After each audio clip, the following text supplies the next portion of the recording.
सैफ अली खान इन दिनों लगातार खबरों में बने हुए हैं। सैफ भले ही अब अस्पताल से घर वापस लौट आए हों, लेकिन अभी भी उनके इस केस की गुत्थी सुलझ नहीं पा रही है। सैफ केस को लेकर रोज नई थ्योरी सामने आ रही है। वहीं अब कहा जा रहा है कि 16 जनवरी की रात सैफ और करीना का झगड़ा हुआ था। तो चलिए हम आपको बता दें कि आखिर किसने ये बात सामने रखी है। दरअसल हाल ही में केआरके यानी कि कमाल रशीद खान ने सैफ अली खान पर हुए हमले को लेकर चौंकाने वाले खुलासे किए हैं। जी हाँ, केआरके ने अपने एक ट्वीट में एक वीडियो शेयर कर कहा है कि सैफ और करीना दोनों ही झूठ बोल रहे हैं। उस रात सैफ अली खान पर कोई हमला नहीं हुआ था, बल्कि सैफ और करीना कपूर ने आपस में झगड़ा कर लिया था और करीना ने ही सैफ को मारा था।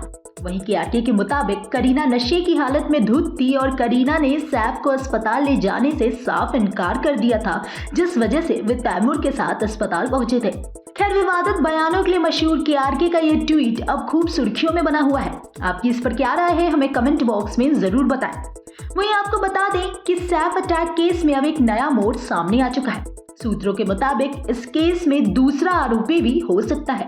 तो चलिए देखते हैं न्यूज नेशन का ये स्पेशल रिपोर्ट।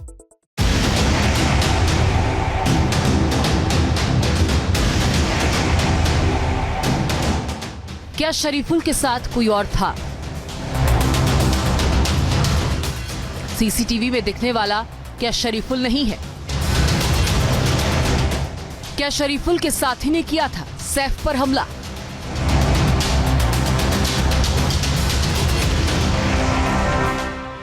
सैफ केस में आखिर ये दूसरा कौन? सैफ अटैक केस में नया मोड़ आ गया है। सूत्रों के मुताबिक 16 जनवरी की रात शरीफुल के साथ कोई दूसरा साथी भी मौका वारदात पर मौजूद हो सकता है।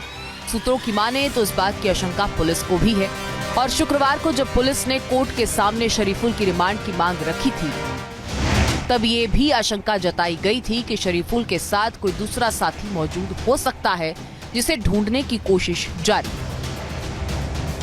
इस दलील के पीछे एक शक ये भी हो सकता है कि सीसीटीवी में दिख रहे शख्स और आरोपी शरीफुल के चेहरे में फर्क है। दूसरा शक दोनों की उम्र में अंतर पर भी है, क्योंकि सीसीटीवी में दिखने वाला शख्स कम उम्र का लग रहा है, जबकि शरीफुल की उम्र ज्यादा है। इस बात का संदेह ब्रिलियंट फॉरेंसिक लैब ने भी जताया था। हो सकता है कि इस पर्सन का इस केस से रिलेटेड कोई इसने भी क्राइम किया हो सकता है दूसरे पर्सन से इसने मिलके क्राइम किया हो सकता है ये उस गेट के बाहर वेट कर रहा हो सकता है पुलिस ने वहां से अरेस्ट किया हो, लेकिन जो व्यक्ति सीढ़ियों से उतरता हुआ दिखाई दे रहा है ये वो व्यक्ति नहीं। अब शरीफुल के साथ दूसरा हमलावर होने की थ्योरी के पीछे एक और दलील दी जा रही है, जिसके मुताबिक सैफ बॉलीवुड के एक बड़े सेलिब्रिटी हैं और उनके घर में अकेले चोरी करने के मकसद से एंट्री करना भी आसान नहीं रहा होगा। इसीलिए हो सकता है कि शरीफुल की मदद के लिए कोई और भी वहां मौजूद रहा होगा। कोई आदमी 12वें माले पे इतने सेलिब्रिटी के घर में सोच समझ के अकेला बिना किसी की मदद के चोरी करने जाएगा और वहाँ से करके वहाँ भाग के चला जाता है। थोड़ा कहानी हजम नहीं होती है, क्योंकि घटना कहीं चोरी बाकी चीज़ों को कोई समझ इसमें नहीं आ रहा है। एक घटना यही है और वो मेरे ख्याल से जो आदमी जिसको पकड़ा है पुलिस ने, इसको इस पे बात पे और ढंग से जोर देना पड़ेगा, कंफर्म करना पड़ेगा सबूतों की वेदर ये सेम पर्सन और ये गुमराह करने वाली बात हो रही है। अगर ऐसा हुआ है तो पुलिस के सामने एक और चुनौती अब खड़ी हो गई है, क्योंकि अब तक की जांच में शरीफुल ने अपना गुनाह कबूल कर लिया है। उसके फिंगरप्रिंट्स मिल चुके हैं, जबकि बाकी सबूतों को जांच के लिए फॉरेंसिक लैब भेजा जा चुका है। लेकिन अगर दूसरा आरोपी भी वहां मौजूद था तो क्राइम सीन या उसके आसपास उसके भी फिंगरप्रिंट्स मौजूद होंगे। हो सकता है एफएसएल में उन फिंगरप्रिंट्स की पहचान हो चुकी हो, लेकिन ये भी हो सकता है कि पुलिस अभी किसी नतीजे पर नहीं पहुंची।